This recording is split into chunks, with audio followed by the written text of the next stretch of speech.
gjá sem hefur skapast á milli ýmsa samfélagshópa hér á undanförnum árum kristallast mjög vel í húsnæðisaðstöðum þeirra. Það er að segja, hér hefur fasteignaverð hækkað mjög mikið á skömmum tíma og á sama tíma hefur svona aðstaða þeirra sem eru á leigjendamarkaði eða eru utan eignarhalds á húsnæði, hún hefur orðið meiri áskorun fyrir það meiri hluti ráðstöfun tekinna þeirra sem fer í húsnæðiskostnað og svo framvegis. Finnst þér þið ná utanum það að brúa þessa gjá með þessum aðgerðapakka sem þið eru að leggja fram? Þetta er hárrétt sem þú segir og það hefur líka verið hluti af þessari vinnu og mér finnst mikið hægt að benda á það að til dæmis gagnagrunnurinn sem við kynntum hérna nýlega, Tekjusagan, dregur mjög vel fram þróun ráðstöfunartekna þar sem við erum annars vegar með raungögn úr skattframtölum og hins vegar gefnar stærðir hvað varðar húsnæðisstuðning og barnabætur og annað slíkt. Þar kemur þetta mjög skýrt fram einmitt með tekjulága hópinn sem er á leigumarkaði og er að nýta allt og stóran hluta á sínum ráðstöfunartekjum í húsnæði. Átakshópurinn framboð á húsnæðismarkaði sem ég skipaði hér fyrir jól og skilaði svo af sér á réttum tíma, hann leggur áherslu á þetta og það eru mjög konkrét aðgerðir. Við erum komin með þær inn í fjármálaáætlun og þær miða því að byggja upp þetta félagslega húsnæði, halda áfram þeim grunni sem var lagður í tíð ríkisstjórnarinnar 2013-16 þar sem ákveðnar lagabreytingar voru gerðar. Þannig að við erum að byggja á þeim grunni en að bæta í og gera verulega breytingar sérstaklega hvað varðar réttarstöðu leigjenda.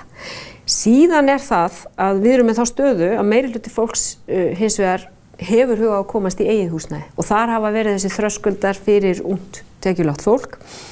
Við erum að vinna úr tilteknum aðgerðum af þeim sem lagðar eru til. Það er eiginlega nokkuð konar hlaðborð aðgerða sem voru kynntar í starfshópi á vegum félags- og barnamálaráðherra. Já, við erum að velja þær sem við metum vænlegastar til þess að lækka þessa þröskulda og það hangir auðvitað saman síðan við það sem við boðum að draga úr vægi verðtryggingar. Það er að það sé einhverju valkostir fyrir fólk aðrir til að koma. En það þarf þá væntanlega að hanga saman að þessir nýju lánakostir, það er að segja þessu svokölluðu startlán og eiginfjárslán, að þau verði komin til framkvæmda þegar það verður stigið það skref að banna þessi 40 ára jafngreiðslulán sem hafa verið einu mögulegu lánin fyrir viðkvæmustu hópana til þess að komast á eignamarkað. Já, þetta verður að fara saman. Og þú nefnir startlán og eiginfjárlán. Við tölum í yfirlýsingu stjórnvalda hlutdeildarlán með ákveðnum svona tekju mörkum fyrir fólk og ákveðnum eignamörkum. Þetta er ekki boðið fyrir alla. Við erum sérstaklega kannski að horfa til hlutdeildarlánana af þessum lánakostum sem við metum sem vænlega leið og þau eru á norskri fyrirmynd. Síðan er það að geta nýtt 3,5% af lífeyrisgreiðslum, þar segja þess að svokalluðu tilgreindu séreign til þess að greiða í tiltekinn tíma inn á annars vegar höfuðstól verðtryggðra lána eða inn á höfuðstól og afborganir óverðtryggðra lána sem eru afborganir sem eru þá reynast mörgum þungur baggi. Er þetta fjármagnað þessi eiginfjárslán snúast það að ríki verði raunverulega meðeigandi í húsnæði hjá viðkomandi til 25 ára hið minnsta? Og fáið tilbaka. Já, fáið tilbaka og bara líka auki virði fasteigna og svoleiðis sem mun fylgja.